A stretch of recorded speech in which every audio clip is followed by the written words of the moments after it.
doubter. Well, it's quite funny, both the Australian market and the downside to the Australian market is China at the moment. If we see stimulus, or that's upside risk, and if we don't see stimulus, that's downside risk, because the market's really been moving throughout the last three sessions on expectations of stimulus to come through from China. And of course, there's also still China jitters in the background, with some talk that some third-tier financial institutions have seen a bit of nervousness, 80 to 100 people outside the banks, and some talks of a bank run there. So just watching China, it had seen 3 consecutive days of gains, but we did see the Shanghai Composite turning negative, and that really coincided with the peak in the Australian share market. And then throughout the afternoon, you'll see on the intraday graph, we slowly drifted back. So by the end of the session, we were up by 0.8%, but during the session, we did hit a peak of a rise of 1.5%. The material sector, the best place to be today, with a rise of 1.4%.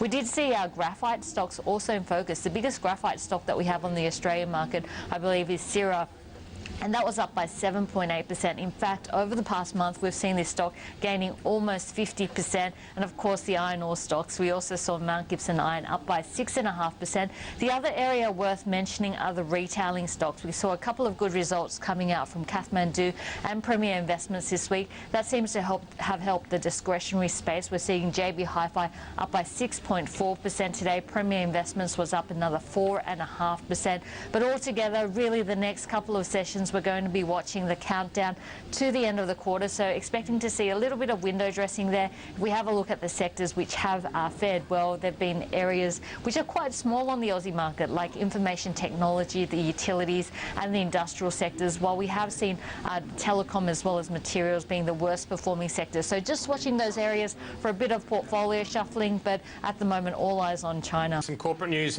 it's a bit of a standout. Interesting price movements for Nufarm shares today. We saw Nufarm coming out with a profit result, and initially we did see the share price rising, but by the end of the session we actually saw the stock down by 5.3%.